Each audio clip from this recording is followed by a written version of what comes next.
terima kasih Tuhan. Satu hal yang terindah dalam kehidupan kami, bukan hanya Engkau menebus setiap kami, tapi Engkau juga hadir dalam setiap musim hidup kami, dalam setiap langkah hidup kami, menyertai kami, bahkan ada bersama dengan kami. Dan itu yang membuat kehidupan kami jauh lebih indah Tuhan. Sebab Tuhan ada bersama dengan kami.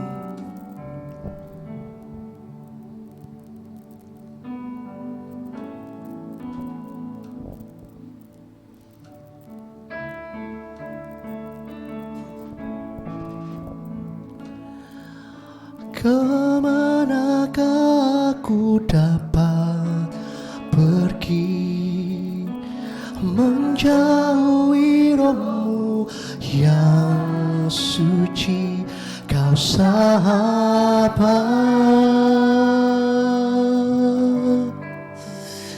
dan Kau dekat.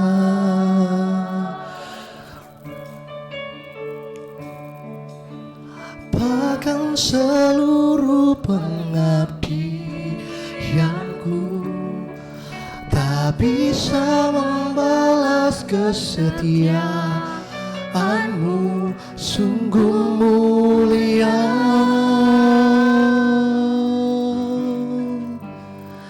dan berharga. Sungguh besar pengorbananmu bagiku, terlalu dalam untuk dimengerti.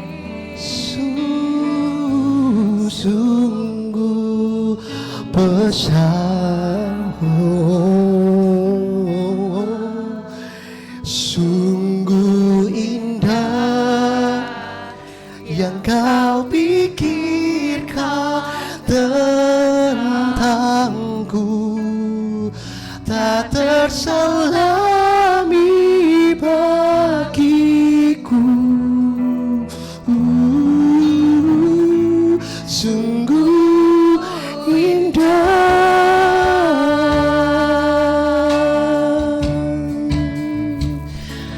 Oh, kemanakah aku dapat pergi menjauhi rohmu yang suci, Kau sahabat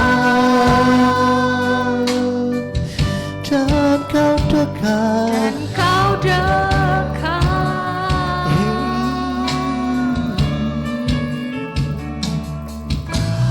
Bahkan seluruh pengabdianku tak bisa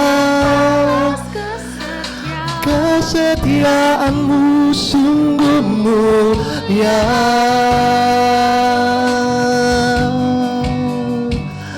dan berharga. Sungguh besar pengorbananmu bagiku, terlalu dalam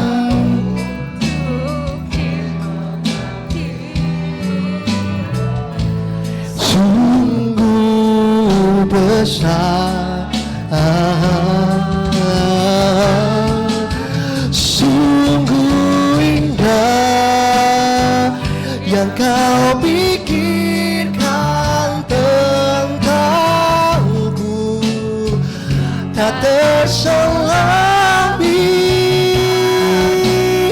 Sungguh indah, indah.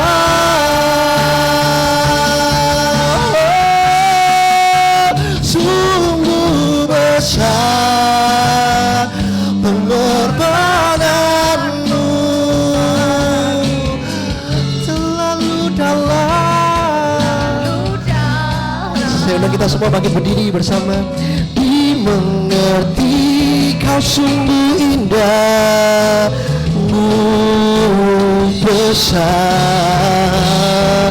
oh sungguh indah yang kau pikirkan. Saya persilakan hambanya. Tak berselangi bagiku, sungguh indah, sungguh indah,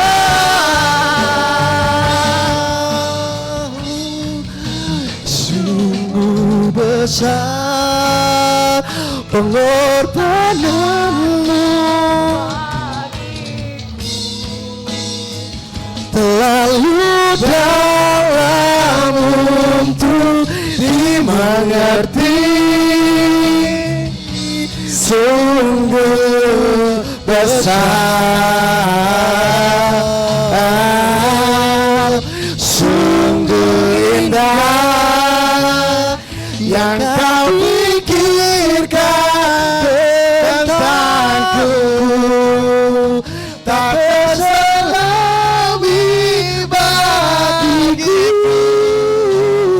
Katakan sama-sama, sungguh indah Tuhan,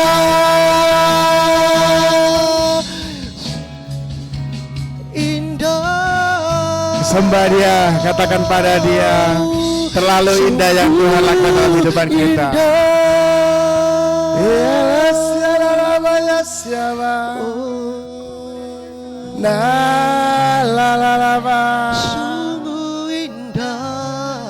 Biarlah kehangatan Tuhan siang hari ini ada di tempat ini, dan biarlah Tuhan jamah hati setiap kita yang ada di tempat ini, supaya kita bersekutu betul-betul di hadapan Tuhan.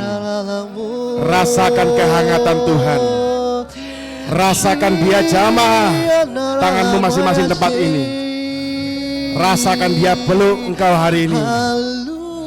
Oh ya rasyalala bayala, oh la syalala bayala syalala,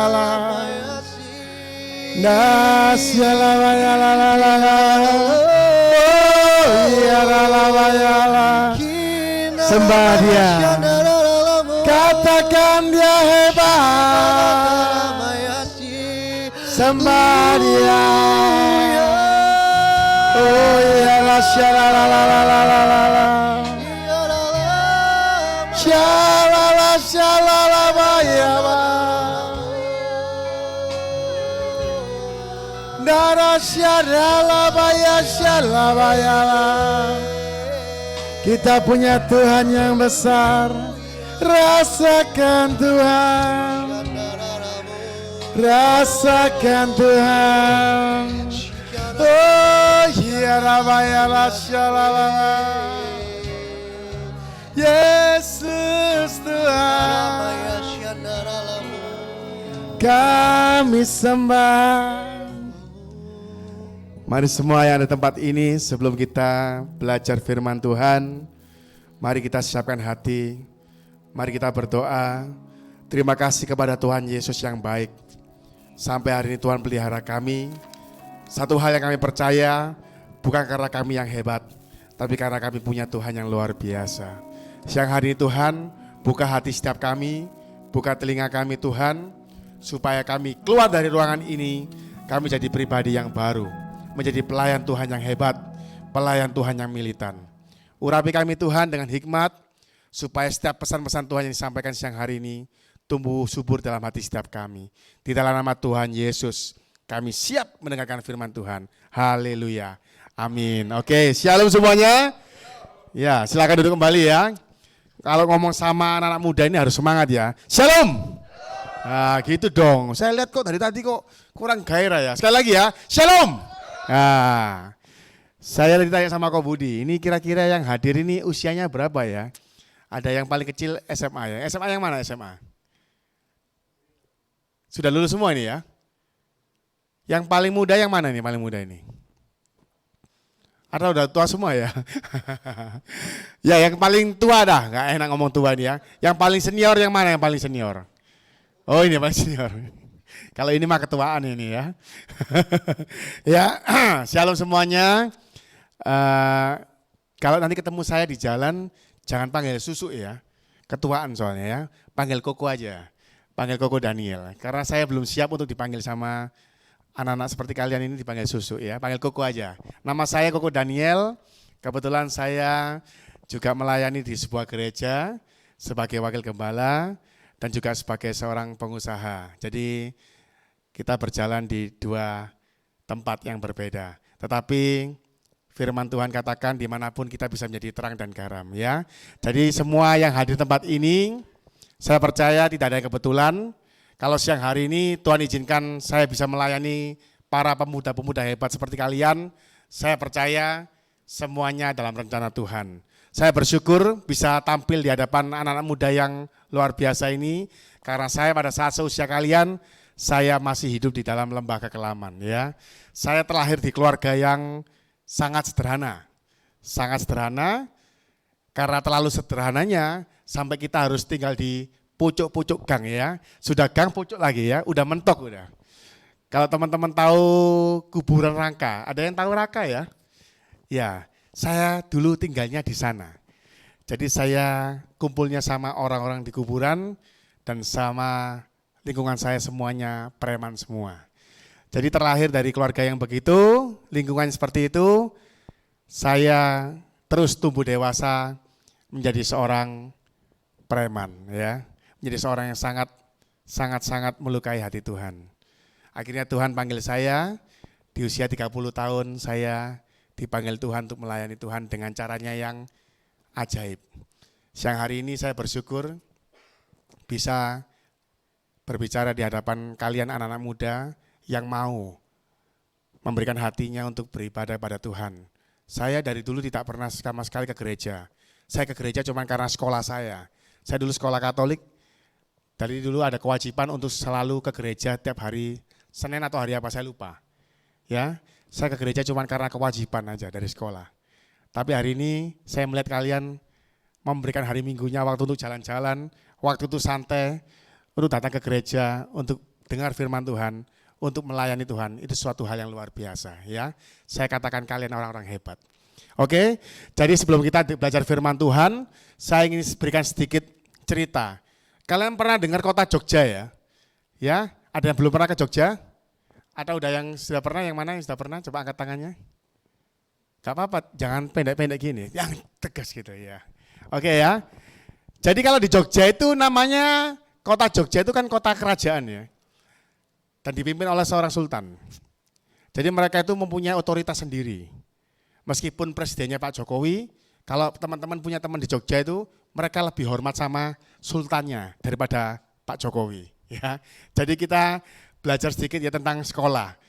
Jadi di Jogja itu namanya kota kerajaan ya. Mereka itu punya otoritas sendiri dan dipimpin oleh seorang sultan. Di sana itu ada seorang namanya itu abdi dalem. Ya, abdi dalem ini tugasnya melayani sultannya. Teman-teman kalau tahu untuk menjadi seorang abdi dalem itu ujiannya berapa lama? 2 tahun. Jadi selama 2 tahun dia dites melayani sultannya. Tapi mungkin ya bahasa sekarang itu anak kuliah itu magang. Ya magang selama 2 tahun. Teman-teman tahu digaji berapa? Digaji 0 rupiah. Sama sekali gak digaji selama 2 tahun. Dites bagaimana pelayanan kalian, bagaimana loyalitasnya. Selesai lolos 2 tahun, kalau terpilih sebagai abdi dalem, itu menjadi abdi dalem tetap atau permanen. Gajinya berapa? Gajinya 5.000 rupiah dalam waktu 1 bulan. Selama berpuluh-puluh tahun gajinya tetap 5.000 rupiah saja. Bukan 5.000 US dollar ya. Kalau 5.000 US dollar semua dari sini pulang pasti mau ngelamar jadi abdi dalem ya. Tapi enggak ini, 5.000 rupiah saja. Tetapi teman-teman kalau tahu, para abdi dalem ini melayani sultannya, mereka sangat bangga. Bagi mereka bisa melayani sultan itu suatu kebanggaan. Siang hari ini saya melihat bagaimana tim musik luar biasa ya. Harusnya kalian bisa jalan-jalan ke mall, bisa enjoy. Tapi di sini melayani Tuhan, saya percaya semua akan menjadi abdi dalamnya Tuhan. Kita melayani bukan kelas sultan yang cuma di Jogja saja, tetapi kita melayani raja di atas segala raja. Oleh karena itu saya percaya ketika kita bisa mempunyai kesempatan bisa melayani Tuhan, kita harus punya dong kebanggaan itu. Jangan kita kalau melayani Tuhan selalu bicara masalah money. Ada uangnya enggak? Ada untungnya enggak? Kalau enggak ada untungnya, mengapain aku melayani Tuhan? Hari ini banyak sekali pelayan-pelayan Tuhan yang salah jalur, salah motivasi. Tapi siang hari ini ketika Tuhan izinkan saya boleh berbicara di depan adik-adik saya ini, saya percaya Tuhan menyiapkan kalian menjadi pelayan Tuhan yang hebat. Oke, kita mulai belajar ya. Kita buka sama-sama di dalam Matius 20 ayat yang ke-26. Matius 20 ayat yang ke-26. Berbicara begini, tidaklah demikian di antara kamu. Barang siapa ingin menjadi besar di antara kamu, hendaklah ia menjadi pelayanmu. Oke, saya ulangi lagi ya. Tidaklah demikian di antara kamu. Barang siapa ingin menjadi besar di antara kamu, hendaklah ia menjadi pelayanmu. Jadi ketika Yesus ngomong seperti ini, itu diawali gara-gara para murid bertengkar. Siapa yang terbesar di antara mereka? Teman-teman tahu enggak, pada saat mereka ribut itu, mereka sudah ikut Yesus berapa lama? Katanya di sini jago-jago ini, teologinya nih. Ya. Mereka mengikuti Yesus kurang lebih kan hampir 3,5 tahun. Pada saat Yesus ngomong begini ini kurang lebih mereka sudah mengikuti Yesus 3,5 tahun. Mereka pagi makan bareng sarapan, siang sarapan, makan siang bareng, malam makan malam bareng, tidur bareng, kemana-mana bareng, melihat mujizat terus menerus setiap hari. Bagaimana Yesus melayani luar biasa, bagaimana Yesus menunjukkan teladannya. Mereka setiap hari melihat Yesus dengan mata kepala sendiri. Saya bayangin kadang-kadang dalam hati saya iri juga ya, lihat para murid Yesus itu dimuridkan oleh Yesus sendiri. Bayangin, hari ini banyak sekali orang-orang kepingin dimuridkan sama ini, kepingin dimuridkan sama ini, tapi murid Yesus itu privilege. Mereka dimuridkan sama Yesus sendiri. 3,5 tahun makan bareng, tidur bareng, pelayanan bareng, setiap hari.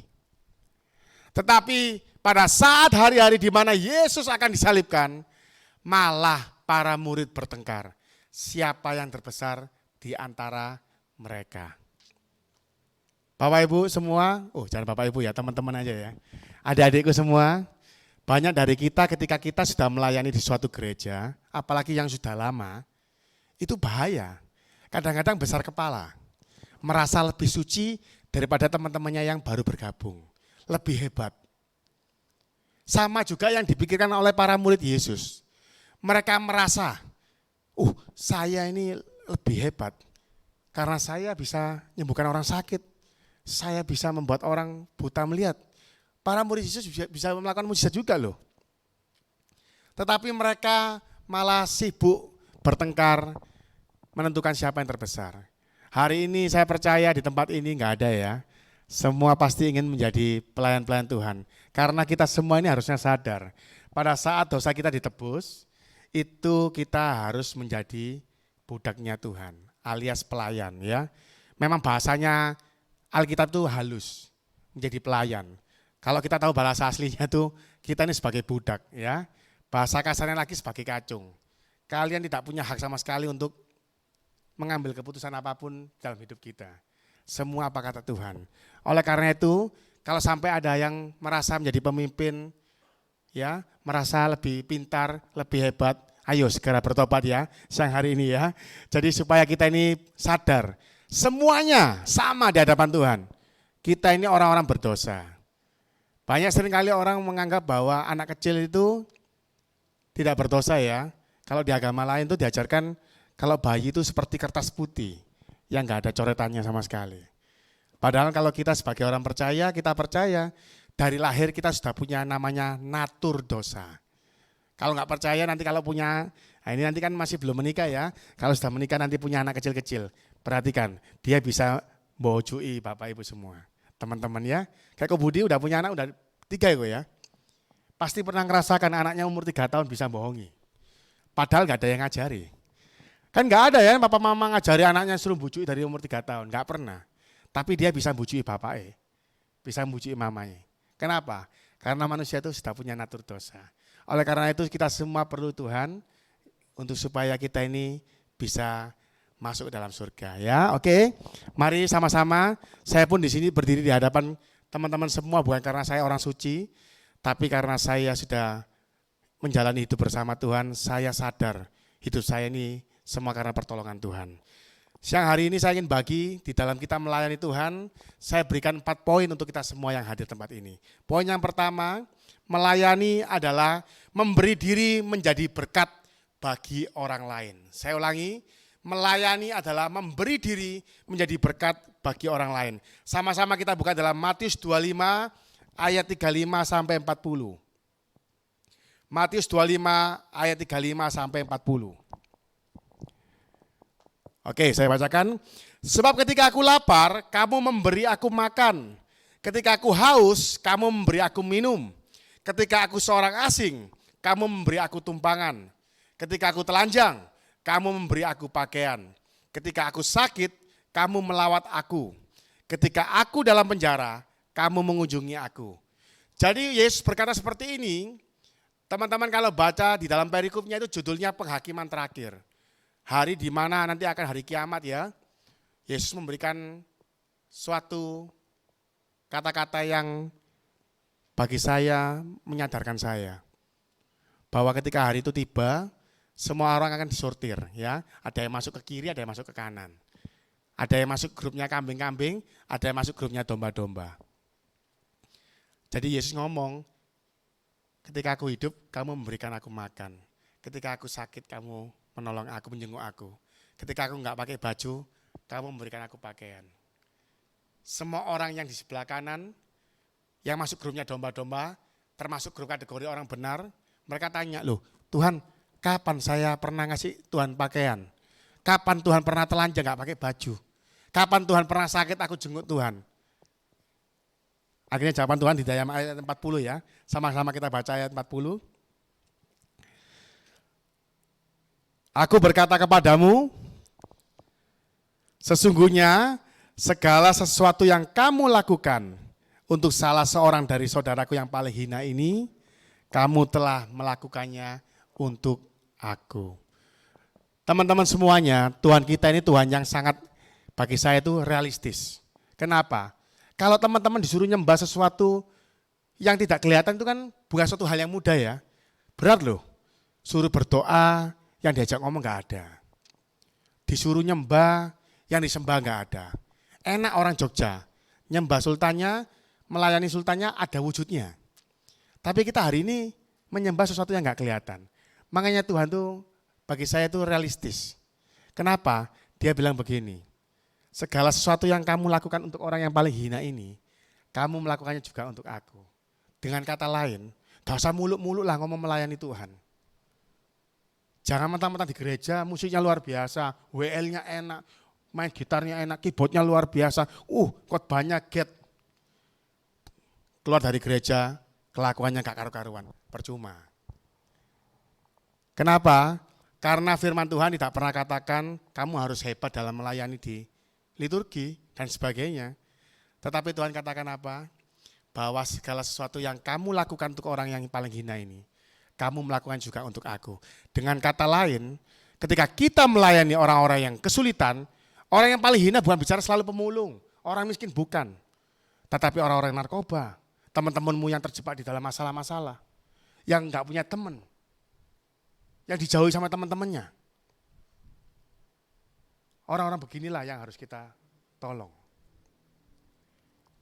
Saya bersyukur sama Tuhan, saya ketika seusia kalian ini saya masih bergelut dengan namanya narkoba.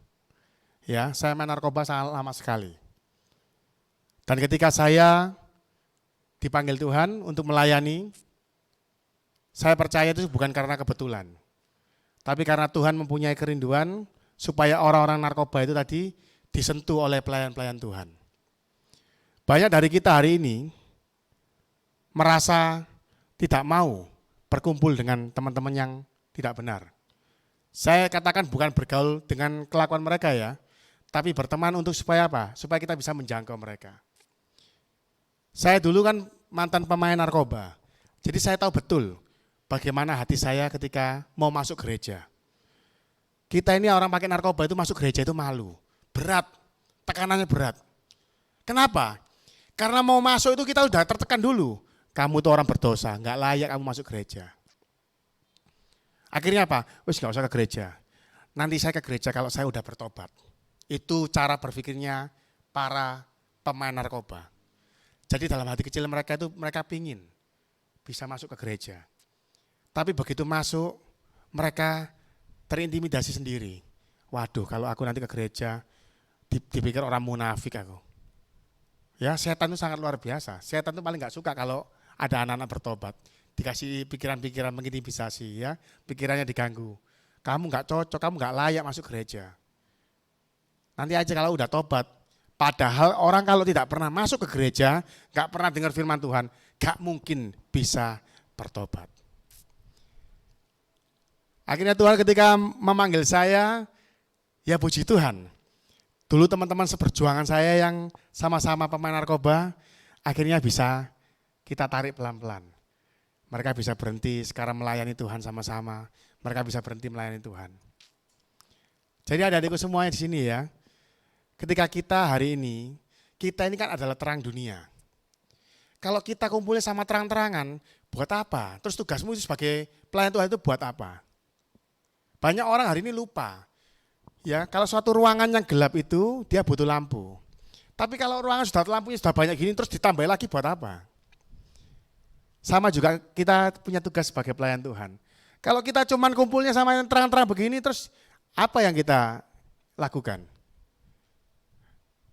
Mau sharing firman ya sama-sama ibadahnya bareng-bareng. Persekutuannya bareng terus. Yang perlu kita jamah itu yang di luar sana. Orang-orang yang enggak tersentuh tadi loh. Gereja hari ini fokusnya bagaimana membesarkan gereja dan bagaimana fokusnya untuk mengambil jemaat dari tempat lain. Tapi fokusnya untuk mengambil jiwa-jiwa yang kelelahan di luar sana itu sekarang udah berkurang. Ya, sekarang saya percaya semua yang di tempat ini, ayo punya teman-teman dong pasti yang belum mengenal Tuhan. Punya teman-teman yang pasti yang masih di dalam lembaga kelaman. Ayo itu yang disentuh. Tunjukkan bahwa kamu tuh punya kasihnya Tuhan. Tunjukkan bagaimana kau tunjukkan kasih sama dia. Saya tuh lucu ya, dulu waktu saya pertama bertobat, saya bergabung di suatu gereja. Saya memutuskan untuk saya mau mengambil bagian, saya mau melayani. Pada waktu saya bertobat itu saya, puji Tuhan ya, sama Tuhan dikasih ujian. Dikasih ujian utang miliaran rupiah ya. Saya punya utang sangat banyak sekali. Punya utang sangat banyak, baru menikah, punya anak masih kecil. Saya akhirnya mengambil bagian di suatu gereja, saya melayani, saya bilang sama gembalanya, Pak saya ingin bergabung, Pak saya ingin melayani. Akhirnya gembala saya berikan saya posisi untuk bagian bayar parkir untuk orang-orang bemo. Ya. Jadi gereja kita itu memang kebetulan melayani orang-orang marginal. Kita punya 250 jemaat marginal. Para pemulung, para pengemis, para pengamen, itu yang kita panggil, yang kita layani. Jadi saya bagian tukang parkirnya dulu, alias bayar bemo dulu waktu pulangnya. Ketika saya dapat bagian itu saya kerjakan. Kemudian sama gembala saya diberikan tugas lagi, saya melayani di rumah mereka. Jadi kita punya persekutuan di rumah masing-masing. 27 titik di Surabaya, saya melayani di rumah-rumah mereka masing-masing. Bayangin, kita ini sudah kesulitan uang ya, datang ke sana suruh bawa makanan sama minuman. Kita sendiri masih pusing mikirin kartu kredit, tagihan dan sebagainya. Di sini mungkin belum ya, belum pusing ya? Apa udah ada yang pusing ya? Ya mungkin kalau belum pusing nanti kita akan bicara lagi berapa tahun yang akan datang ya. Kalau kita kebulut kartu kredit, kena tagihan-tagihan, mikirin utang lagi, harus melayani orang lain, suruh berbagi sama orang lain, itulah ujian kita sesungguhnya. Saya percaya bagi kita yang uangnya kelebihan, berbagi untuk orang lain itu gampang. gak usah mikir, tinggal kasih aja. Tapi kalau bagi orang yang uangnya sudah kelebihan, tapi ngasih aja susah, itu namanya pelit ya.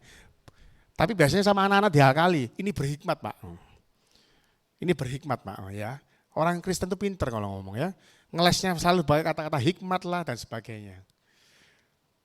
Tapi ketika kita hari ini kesulitan keuangan, ekonomi susah, disuruh untuk memberkati, itulah ujian kita sesungguhnya.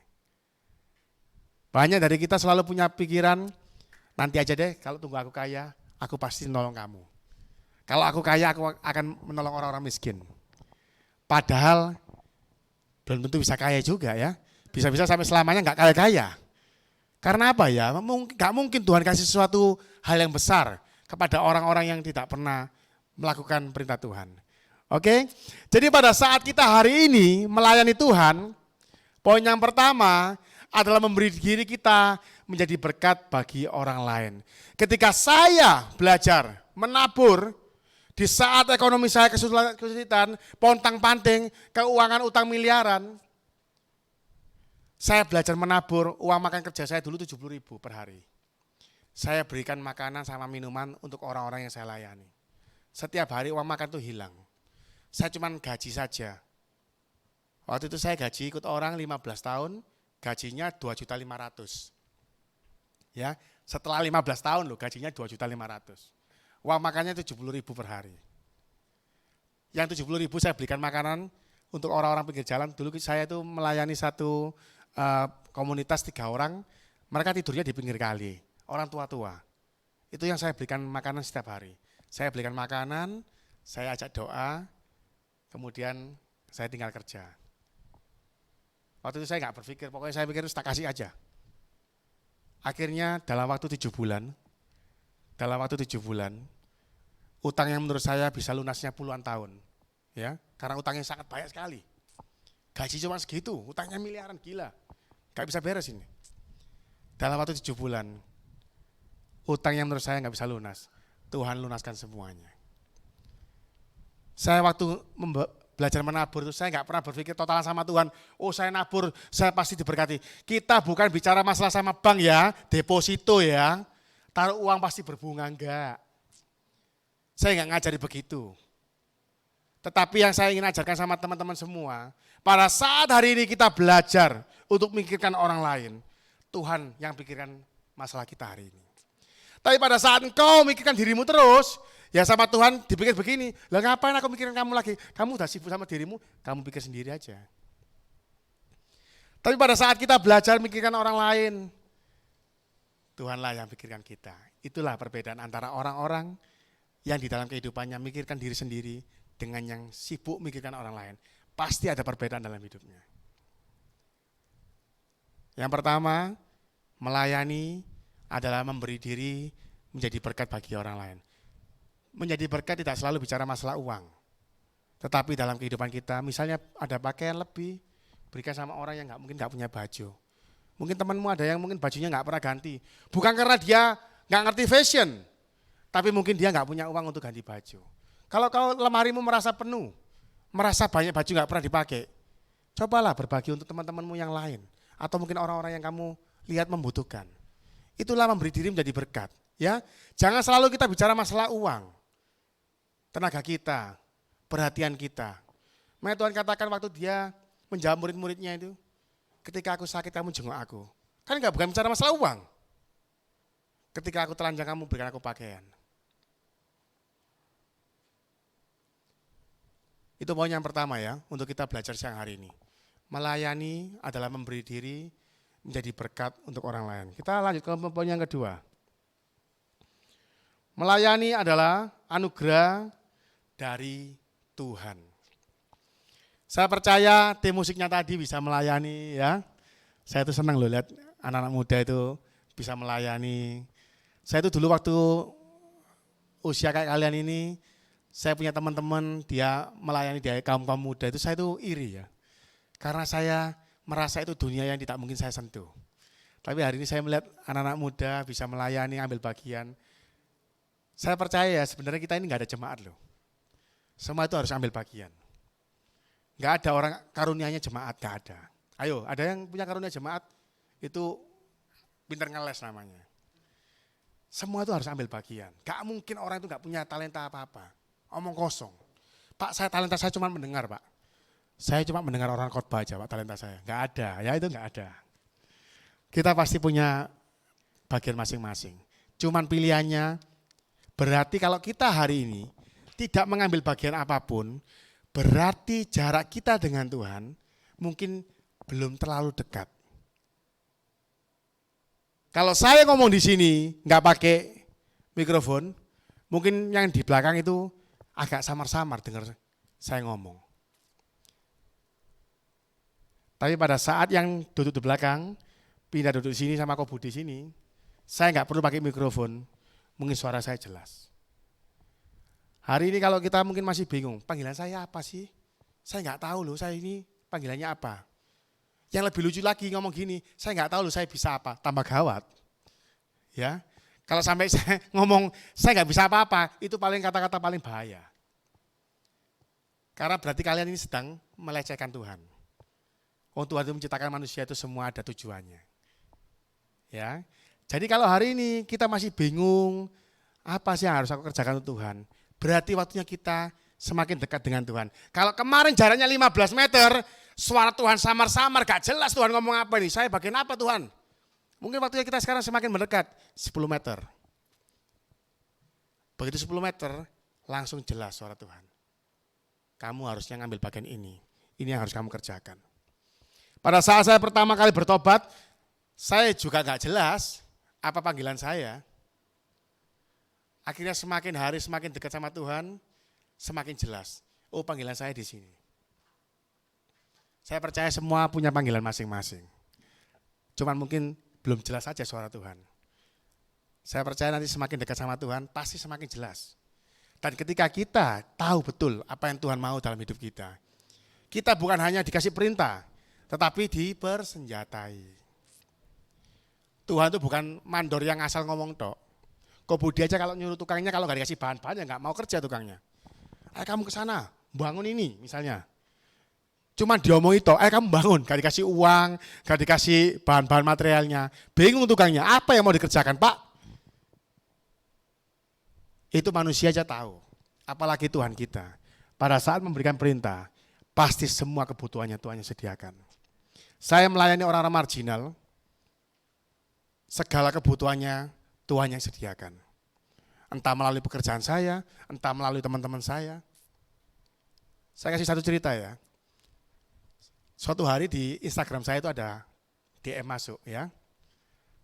Teman yang tidak pernah hubungan sama saya sudah puluhan tahun, karena teman SMA. Tiba-tiba DM ke saya, kirim bukti transfer ke rekening saya. Dan aku ada transfer kamu segini, tolong dibagikan untuk jemaat yang kamu layani. Habis gitu ngilang lagi orangnya. Gak pernah kontak lagi sampai sekarang. Sampai sekarang gak pernah kontak lagi. Dengar-dengar informasinya masuk penjara orangnya. Karena kasus penggelapan. Teman-teman, kalau kita hidup bersama Tuhan itu banyak kejadian aneh-aneh. Teman gak pernah hubungan, tiba-tiba transfer uang untuk orang-orang pinggir jalan, tiba-tiba terus hilang juga orangnya. Masuk penjara informasinya. Tuhan bisa pakai siapapun untuk menolong pekerjaan kita. Banyak dari kita ketika kita diberikan tugas, ayo kamu melayani di musik. Waduh Pak, saya gak bisa Pak. Tapi kalau itu panggilan Tuhan, pasti bisa. Untuk WL, saya pertama kali bertobat itu, saya habis bagian ngurusi orang-orang bemo, saya waktu itu gereja saya nggak ada pemain musiknya, jadi saya dipaksa sama gembala saya, ayo kamu yang WL. Bayangin ya, saya tuh nggak pernah tahu lagu gereja loh. Kan saya bilang ya, dari kecil saya itu nakal. Jadi bagi saya lagu gereja itu semua baru. Waktu itu teman-teman ngomong, ini lagu lama ini, enak ini. Bagi saya semua nggak ada lagu lama, nggak ada lagu baru ya. Semua baru. Karena baru dengar ya. Kalau kita tahu lagu lama kan karena kita udah dengar lama. Lah ini lagunya baru dengar semua. Jadi bagi saya semua lagu baru.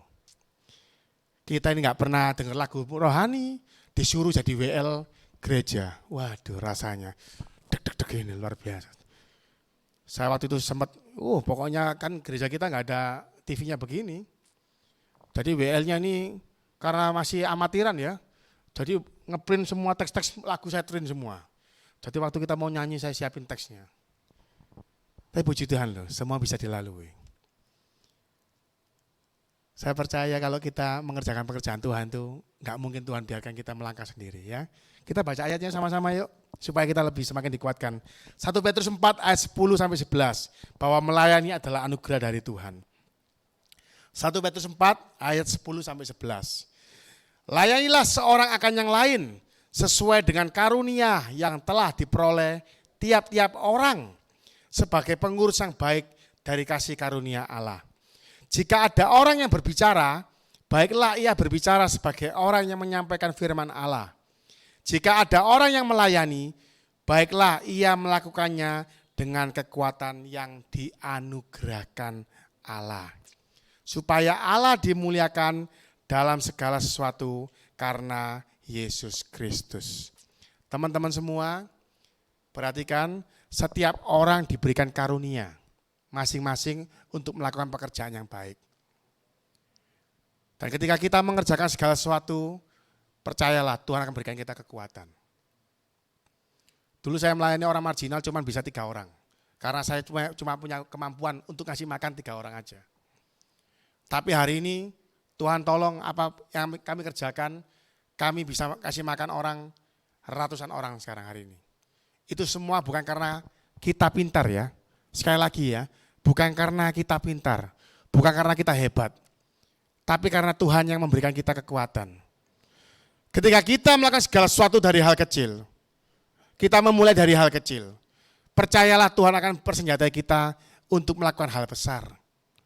Tetapi kalau kita tidak pernah melangkah, tidak mungkin kita diberikan Tuhan kepercayaan yang besar.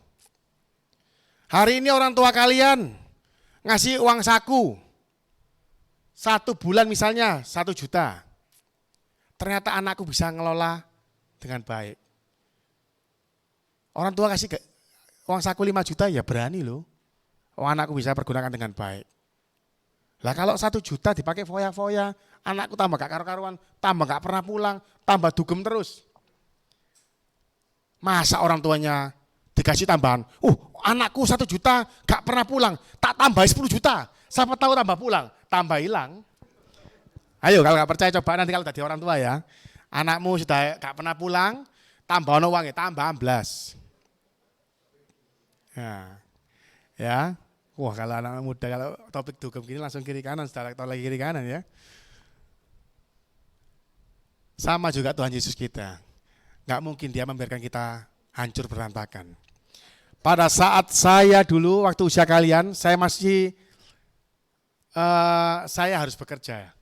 Saya lulus SMA, saya tidak punya uang untuk kuliah, jadi akhirnya saya kerja. Pertama saya kerja, saya ikut ke teman saya di luar kota jadi bandar togel, bandar bola. Wes pokoknya gak karuan lah dulu.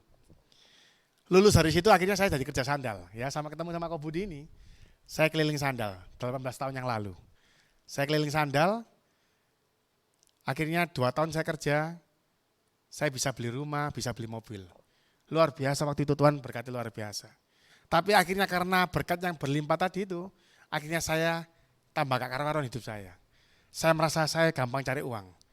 Berarti saya buangnya juga gak ada beban. Gampang lah. Teman-teman saya traktir semua, pokoknya kita ngobat tiap malam. Teman-teman saya masih kuliah-kuliah tak ajak semua, tak bayari semua. Mereka masih kuliah kan belum ada uang. Saya yang sudah kerja, saya yang bayari mereka semua. Saya merasa uang itu gampang.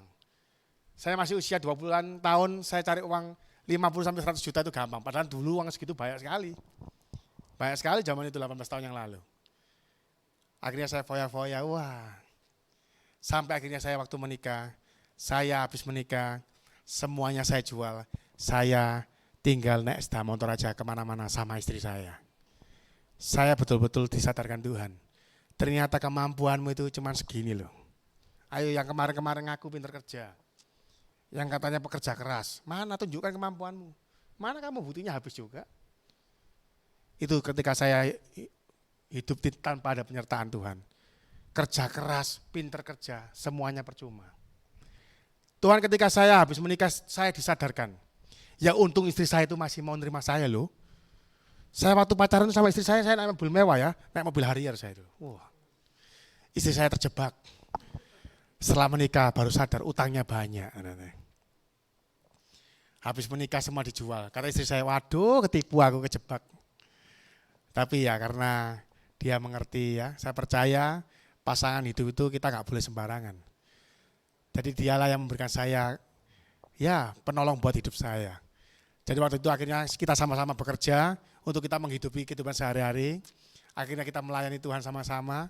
Disitulah perubahan dalam hidup kita terjadi. Saya percaya kita semua ini punya karunia masing-masing. Enggak ada yang karunia cuma mendengar.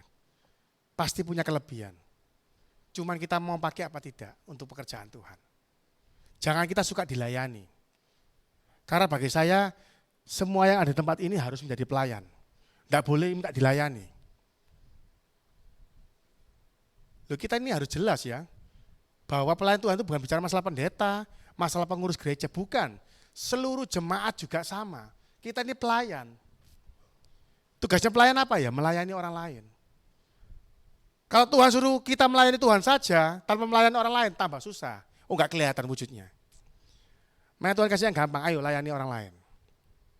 Ya, oke ya. Yang kedua, melayani adalah anugerah dari Tuhan. Karena anugerah dari Tuhan, jangan pernah ada seorang pun yang di tempat ini berkecil hati, merasa nggak bisa apa-apa, nggak punya kemampuan apa-apa. Mungkin kamu nggak bisa main musik, tapi kamu bisa punya kemampuan untuk senyuman. Jadi aser, wajahnya senyum.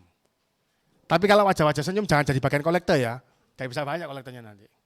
Yang bagian kolektor yang muka-muka yang mencurengai, itu serahkan sama kolektor, itu karunianya di sana ya Pak Budi ya. Bercanda ya. Katanya begitu. Kalau yang bagian kolektor itu yang wajahnya yang judes-judes. Kalau yang aser yang suka senyum-senyum sendiri, bahaya ya kalau kebablasan ya. Yang suka senyum-senyum ditaruh depan ya, menerima tamu. Oke ya. Jadi yang kedua, melayani adalah anugerah dari Tuhan. Sekarang ke yang ketiga. Melayani adalah tanda cinta kita kepada Tuhan Yesus.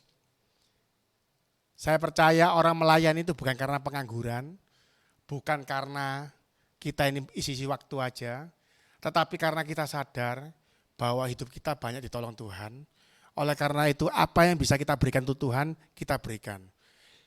Yang saya katakan pelayan di sini bukan hanya bicara masalah hari Minggu ya, tetapi dalam Senin sampai Minggu itu yang kita kerjakan. Jangan kita ngomong pelayanan selalu bicara masalah hari Minggu di gereja, bukan. Kita di gereja paling waktunya cuma berapa jam sih? Paling 2-3 jam. Orang kalau suruh sandiwara 2-3 jam pasti bisa. Tapi kalau Senin sampai Minggu suruh sandiwara, susah. Itu yang Tuhan mau supaya kita melayani Tuhan itu Senin sampai Minggu. Minggu depan ketemu Senin lagi, sampai Minggu lagi, seterusnya sampai kita meninggal. Oke? Yang ketiga, melayani adalah bukti tanda cinta kita kepada Tuhan. Mari kita baca sama-sama di dalam Yohanes 14 ayat yang ke-15. Yohanes 14 ayat 15. Jikalau kamu mengasihi aku, kamu akan menuruti segala perintahku. Saya ulangi, jikalau kamu mengasihi aku, atau mungkin saya boleh tambahkan sedikit ya. Jikalau kamu mengaku mengasihi aku, kamu akan menuruti segala perintahku. Bukan perintahku saja, tetapi segalanya. Perintah Tuhan kita lakukan. Seringkali kita sebagai orang Kristen ini suka pilih-pilih ayat. Oh, ayat ini cocok sama aku nih karakternya nih. Tapi kalau yang ini enggak cocok. Kalau yang enggak cocok enggak usah dilakukan. Nah, bahaya sekali. Banyak sekali kita orang Kristen ini terjebak. Kita suka ngambil ayat yang ini enggak suka dilakukan. Apalagi bagi yang nanti akan menikah ya. Suami istri itu, waduh ayatnya berat sekali itu. Istri harus tunduk sama suami harus, itu susah sekali tuh. Waktu bacanya, waktu menikah, aku akan menemani kamu dalam suka maupun duka. Ya itu waktu menikah itu enteng ya gue ya. Tapi pada saat nanti rumah tangga, itulah ujiannya sesungguhnya. Rasanya firman Tuhan wah gak cengli ini, apa ini? Kita disakiti Pak, suami saya begini Pak, istri saya begini Pak. Kita gak usah ayatan Pak, gak usah Yesus-Yesusan. Akhirnya pindah agama. Akhirnya gak mau nyembah Yesus lagi. Karena ada ayat-ayat yang tidak disukai. Itu salah satu contoh aja. Mengampuni orang yang menyakiti kita. Apakah mudah? Sama sekali gak mudah. Itulah ketika Tuhan memberikan kita banyak sekali perintah. Tuhan katakan apa? Jikalau kamu mengasihi aku, atau jikalau kamu mengaku mengasihi aku, maka kamu harus menuruti segala perintahku. Saya percaya semua yang hadir di tempat ini bukan hanya mengaku, tapi betul-betul mengasihi Tuhan. Kemarin minggu lalu saya bertemu dengan teman saya. Teman seperjuangan saya dulu ya. Jadi dulu dia pernah ngincipi masuk di rutan Medaeng alias penjara. Ya, di Medaeng itu dia kena kasus sabu-sabu. Di sana itu lucu kan ada gerejanya juga ya. Di penjara itu ada gerejanya. Itu yang khotbah, yang kesaksian itu melayani para melayani para napi-napi itu kan juga napi juga. Jadi lucu, habis khotbahnya itu keren banget katanya. Khotbahnya keren, ngomongnya pinter, pokoknya khotbahnya bagus sekali. Kesaksiannya juga keren banget. Rasanya memberkati. Begitu turun dari mimbar, selesai ibadah, langsung nyabu lagi di ruang yang lain. Di penjara itu, narkobanya tambah ngawur ya, serem ya. Ya kapan-kapan kita bahas, tapi itu kan bukan sesi hari ini. Di penjara tambah parah. Jadi yang habis khotbah, habis kesaksian, selesai turun, langsung nyabu. Jadi yang Tuhan inginkan dalam kehidupan kita, bukan pelayanan yang model begini. WL-mu enak, nyanyi suaramu, main musikmu keren. Kan saya bilang, kalau 2 jam aja orang bisa sandiwara gampang. WL terkenal, belum tentu hidupan rohaninya baik. Suaranya aja pasti enak memang, suaranya yang enak.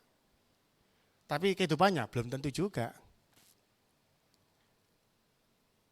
Semua anak muda di tempat ini, ketika engkau memutuskan melayani Tuhan, ketika kau memutuskan mengikuti Tuhan, tunjukkan bagaimana sikap seseorang yang mencintai Tuhan. Saya percaya semua di sini usianya udah pernah pacaran pasti. Pasti ngerti dong bagaimana rasanya cinta sama seseorang. Rasanya semangat, pengen berkorban, pengen ngasih lebih, nggak minta dikasih. Dulu saya waktu pacaran sama istri saya, kalau makan tak suruh pesan semua. Mau apa? Dia baru mau, ini kita enak ini, beli gitu, bahaya ya. Padahal dulu mau pacaran utang dulu sama teman saya dulu. Zamannya pacaran kan kita memang mobilnya harian ya, tapi utangnya sudah banyak waktu itu. Waktu mau ngapel, telepon teman saya dulu. Kok aku pinjam duit kok, aku mau pacaran kok, ditransfer temanku. Nanti 2 hari tak gantiin uangnya. Guaya waktu pacaran, beliau. Padahal uang utangan ya. Saya percaya semua di tempat sini, anak-anak muda ini, ketika engkau bilang, aku sayang Yesus, aku cinta Yesus, tunjukkan. Bukan hanya melalui perkataan kita, tetapi dalam kehidupan kita sehari-hari. Ya, sebagai yang terakhir, poin yang terakhir, kita baca sama-sama ya, bahwa melayani adalah perintah Tuhan. Kita buka di dalam Yohanes 15 ayat 16 sampai 17. Melayani adalah perintah Tuhan. Yohanes 15 ayat 16 sampai 17 berkata seperti ini. Bukan kamu yang memilih aku, tetapi akulah yang memilih kamu. Dan aku telah menetapkan kamu supaya kamu pergi dan menghasilkan buah. Dan buahmu itu tetap. Supaya apa yang kamu minta kepada Bapa dalam namaku diberikannya kepadamu. Inilah perintahku kepadamu. Kasihlah seorang akan yang lain. Bapak Ibu, Tuhan katakan begini, aku telah menetapkan kamu supaya kamu pergi dan menghasilkan buah. Seringkali ketika saya khotbah di mana-mana saya selalu ngomong, buah itu enak nggak enak, yang ngomong siapa? Yang jual apa yang makan? Yang jual juga ngomong, tapi belum tentu benar, iya kan? Mesti yang jual mangga selalu ngomong mangganya enak. Nggak mungkin, mangga saya pahit Pak, mangga saya kecut Pak, jangan dibeli, nggak mungkin. Tapi yang betul-betul real, reviewnya bagus. Anak muda sekarang ngomongnya review ya. Reviewnya bagus, pasti yang makan. Kalau hari ini engkau mengaku sebagai pelayan Tuhan, sebagai orang Kristen, tapi nggak pernah menghasilkan buah, jangan-jangan kita ini cuma abal-abal. Buah itu kayak apa sih? Ya banyak hal ya buah itu ya. Teman-teman nanti baca ya di dalam Galatia ya. Buah-buah roh itu apa aja. Kita semua ini jangan pernah mengaku-ngaku, saya ini pelayan Tuhan yang baik. Saya ini pemain musik yang hebat. Kalau tidak menghasilkan buah, percuma. Nanti yang akan merasakan buah itu siapa? Nanti keluarga kita di rumah, teman-teman kita. Dulunya ini gak gini loh ini. Dulunya sering utang gak bayar ini. Sekarang kita gak butuh uang tambah diutangi. Ya gitu loh ya. Kalau dulu sering utang gak bayar, sekarang kamu butuh berapa? Gak usah bayar. Wah gitu loh. Kalau masalah utang mengutang itulah saya banyak yang respon langsung ya. Itu masalah terberat dalam hidup kita, pergumulan katanya gitu. Ternyata dari usia muda udah ada masalah itu ya. Masalah yang selalu ada sampai akhir hidup kita. Jadi pada saat kita hari ini mengaku sebagai pelayan Tuhan, tetapi tidak pernah menghasilkan buah apa-apa. Kita harus introspeksi diri kita. Jangan-jangan selama ini saya cuma ikut-ikutan toh. Selama ini aku cuma ritual toh. Hari Minggu ke gereja kewajiban. Katanya kalau nggak gereja berdosa. Atau karena orang tuanya mungkin. Kalau nggak ke gereja dimarahi sama orang tuanya.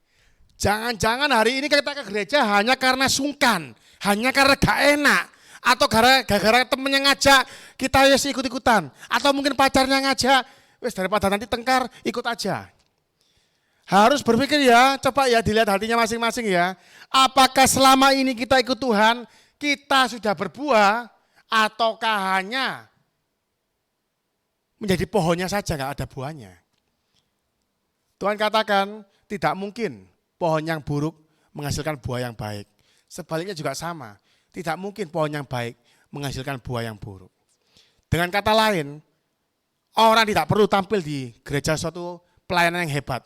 Tetapi dalam kehidupan sehari-hari, dia menunjukkan bagaimana sebagai seorang Kristen. Bagaimana seorang pelayan Tuhan yang berbuah. Itu lebih dahsyat. Keren. 1 bulan lalu, saya itu dapat WA dari teman saya, Jakarta. Dia itu seorang dari Pontianak ya. Jadi dia itu agama Budanya itu notok ya, kuat sekali. Tiba-tiba bulan lalu itu WA saya, Dan gua besok mau dibaptis loh. Kaget saya. Puji Tuhan, gimana ceritanya? Ya, gara-gara gua lihat status lu, gua terinspirasi, gua pengen tahu tentang Yesus itu kayak apa. Akhirnya dia datang ke gereja terdekat, sekarang rumahnya dipakai buat komsel. Besoknya dia pasang di Instagramnya, dia sama istrinya, sama anak-anaknya, semua dibaptis, semua satu keluarga.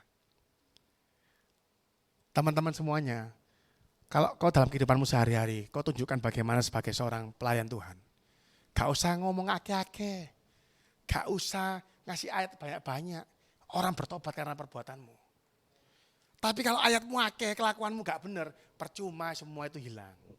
Oke ya, diulangi lagi ya. Kalau perbuatanmu sehari-hari kau tunjukkan sebagai seorang pelayan yang baik. Gak usah ayat banyak-banyak, orang bertobat karena perbuatanmu. Tapi kalau dalam hidupmu, kau banyak cerita pasang story ayat WA, ya, Alkitab, luar biasa ayatnya. Tapi kelakuannya utang gak bayar, tipu sana tipu sini, itu semuanya gak akan diberkati. Tidak ada yang bertobat karena itu. Oke ya. Jadi kalau hari ini, kita semua ini sadar ya, bukan kita yang milih untuk datang ke gereja. Bukan kita yang milih untuk kita bertobat. Tapi karena panggilan dari Tuhan. Tuhan katakan siang hari ini, bukan kamu yang milih aku, tapi akulah yang milih kamu. Kalau siang hari ini teman-teman bisa hadir di tempat ini, itu privilege buat kalian. Saya tadi kan udah ngomong di awal, bahwa saya seusia kalian, saya masih ada di tempat hiburan malam. Kalau kalian siang hari ini datang ke tempat ini, itu bukan karena kalian yang hebat, tapi karena dorongan Tuhan yang memanggil kalian untuk hadir di tempat ini. Itu namanya privilege. Kalau nggak percaya, coba datang pergi undangan kawin orang nggak kenal. Bisa diusir kamu. Ya kalau yang undangnya kondangan di pinggir-pinggir jalan nggak apa-apa, kamu datang kasih amplop, ya aman ya kan. Coba yang pestanya yang misalnya, ini direksinya Pakuwon, nggak mungkin kamu bisa masuk sembarangan. Undangannya semua ada, barcode-nya semua sekarang udah canggih ya. Nggak bisa tamu-tamu abal-abal bisa masuk. Tapi kalau hari ini kita semua bisa datang ke tempat resepsinya Tuhan, undangan Tuhan kita dapat undangannya, itu semua privilege buat kita semua. Oke, jadi ya pada siang hari ini saya percaya setiap kita ini sudah mengambil bagian masing-masing. Kalau belum, ayo ambil bagian. Kalau di gereja mungkin kita sudah penuh posisinya, coba di luar gereja itu semuanya menjadi pelayan Tuhan yang sesungguhnya. Tunjukkan bagaimana kita menjadi terang. Jangan di gereja terang-terangan percuma. Buat apa? Yang perlu itu di luar sana. Saya tuh suka dengan satu quote ya, bahwa kematian itu tidak pernah menunggu pertobatan. Ya, kalau hari ini kita punya teman-teman sekitar kita yang belum mengenal Tuhan, itu waktunya kita untuk menjangkau mereka. Karena kematian tidak pernah menunggu pertobatan. Kalau kematian nunggu pertobatan enak, semua pasti masuk surga. Masalah kadang-kadang belum tobat sudah berangkat. Itu yang jadi masalah. Semua inti dari perintah Tuhan, yaitu supaya kita ini menjangkau jiwa-jiwa yang belum mengenal Tuhan. Itu adalah amanat agung yang harus kita kerjakan.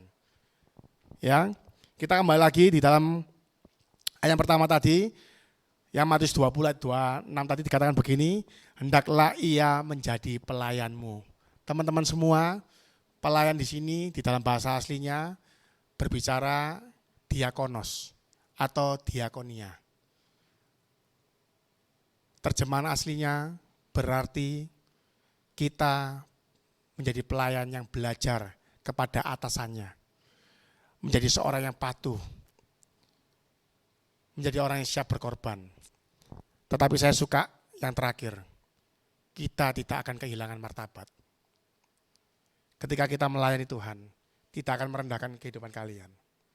Saya percaya ketika kita belajar memberikan apa yang kita punya untuk orang lain, ketika kita belajar menabur, ketika kita belajar berkorban, saya percaya Tuhan akan menjadikan kita yang terbesar. Tuhan sendiri yang bilang, yang terbesar adalah yang melayani.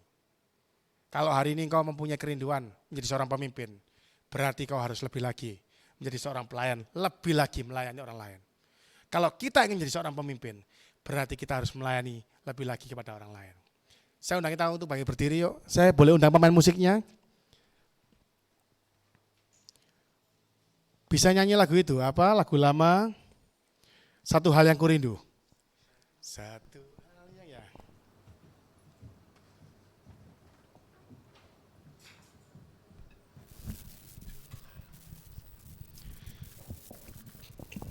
Ya. Jadi teman-teman semua, Tuhan katakan bahwa kita harus menghasilkan buah.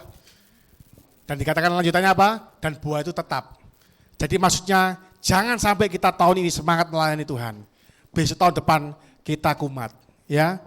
Tapi yang Tuhan mau, kita melayani Tuhan bukan hanya hari ini, tapi sampai selama-lamanya kita tetap menghasilkan buah. Oke, mari kita sama-sama kita nyanyikan pujian ini supaya kita semua mempunyai komitmen. Selesai ibadah siang hari ini, ayo kerjakan bagianmu.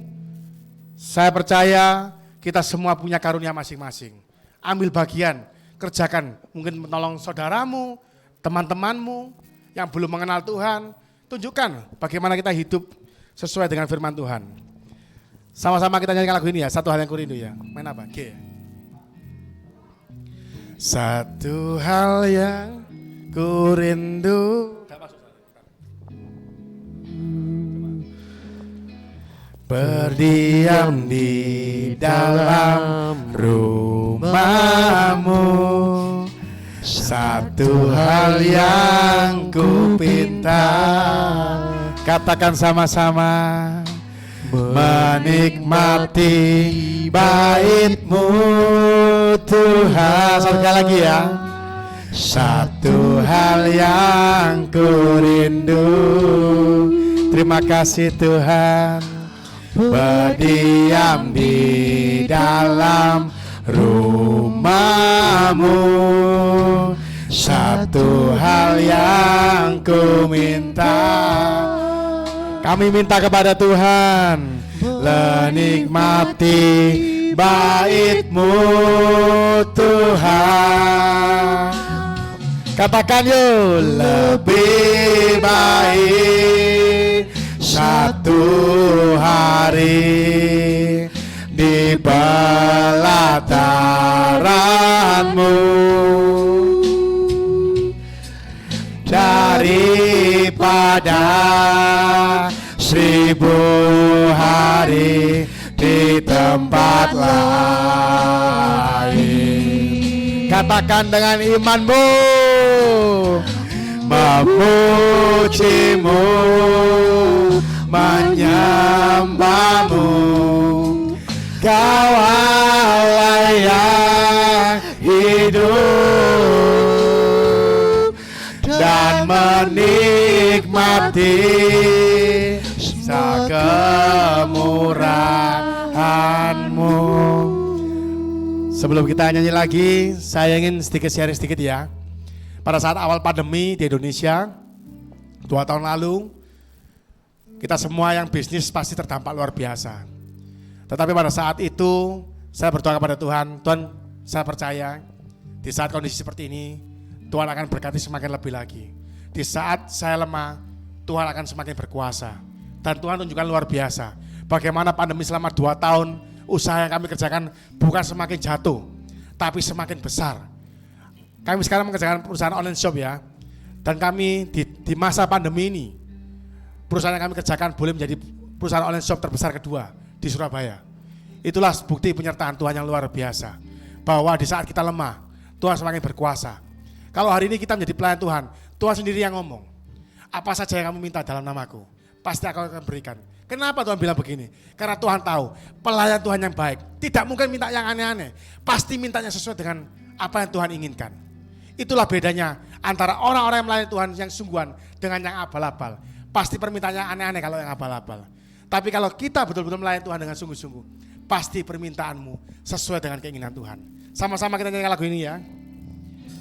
Satu hal yang ku rindu, terima kasih, berdiam di dalam rumah-Mu. Satu hal yang ku pinta, menikmati bait-Mu Tuhan. Lebih baik satu hari di pelataran-Mu daripada 1000 hari di tempat lain. Aku memuji-Mu, aku memuji-Mu, aku menyembah-Mu. Kau Allah yang hidup dan menikmati semua kemurahan-Mu. Katakan lebih lagi, satu hari di pelataran-Mu Tuhan. Lebih baik satu hari di pelataran-Mu. Katakan pada Tuhan, daripada 1000 hari di tempat lain. Aku memuji-Mu, Aku menyembahmu, Kau Allah yang hidup,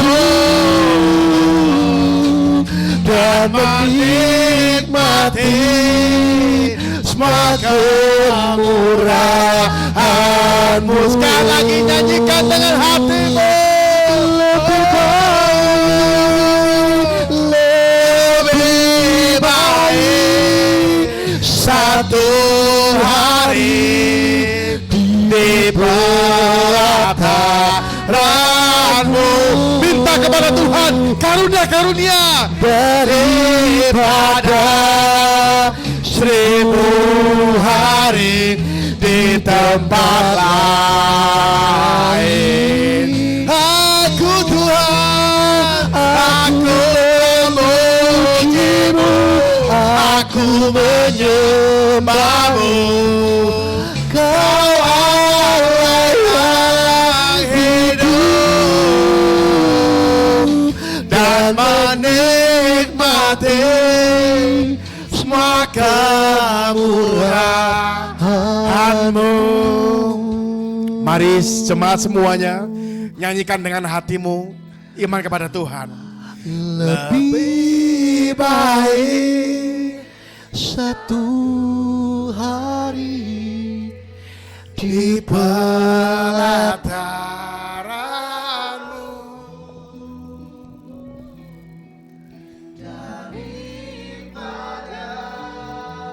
1000 hari di tempat lain. Katakan dengan bibir kita pada Tuhan.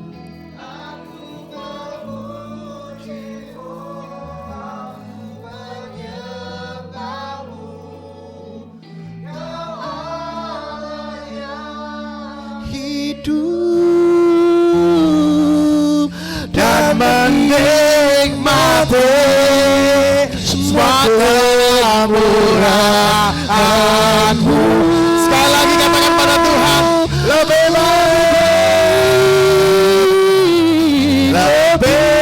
baik satu hari di pelataran-Mu daripada 1000 hari di tempat lain. Oh Tuhan, memuji-Mu, menyembah-Mu. Kau Allah yang hidup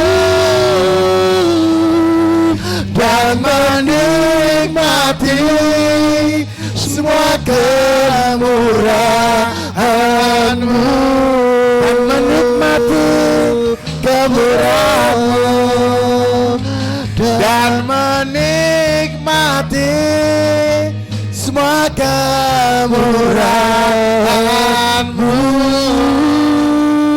Oh terima kasih, dan menikmati semua kemurahan-Mu.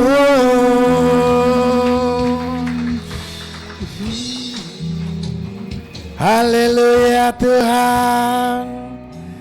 Mari saya ajak teman-teman semua di sini, letakkan tangan kananmu di dada. Karasikire naha karehe nepe nakara sikipunala. Sikine naha hakai pekene hele sikipuna kara sikilaba. Sinderete ne naha ke sikipun halahe punaha sikileba. Kina sine punaha sirala bayarasya. Tuhan Yesus, yang hari ini Tuhan, kami memohon kepada Tuhan Yesus, urapi kami semua tempat ini Tuhan, supaya kami mempunyai hikmat, supaya kami tahu panggilan kami Tuhan. Kami percaya dari tempat ini akan lahir pelayan-pelayan Tuhan yang hebat, yang militan Tuhan, terutama yang rendah hati. Semua sadar bahwa kami adalah pelayan Tuhan. Terima kasih untuk kepercayaan-Mu Tuhan. Sampai hari ini kami boleh tetap ibadah, boleh tetap percaya kepada Tuhan. Kami bersyukur sampai hari ini Tuhan tetap pilih kami. Tuhan tetap percayakan kami hal yang besar. Urapi kami semua yang ada di tempat ini menjadi orang-orang hebat Tuhan. Bukan hanya sukses di dalam pelayanan, tetapi menjadi orang-orang hebat yang menjadi terang di luar sana Tuhan. Menjangkau jiwa-jiwa yang belum mengenal Tuhan. Menolong banyak orang dan menjadi teladan untuk orang-orang di sekitarnya. Urapi kami dengan kekuatan Tuhan, dengan keberanian, supaya kami melayani Tuhan bersama seluruh keluarga kami sampai selama-lamanya. Di dalam nama Tuhan Yesus, kami mengucap syukur Tuhan. Kami serahkan hidup kami dalam tangan-Mu. Haleluya. Amin. Tuhan Yesus memberkati ya. Selamat hari Minggu.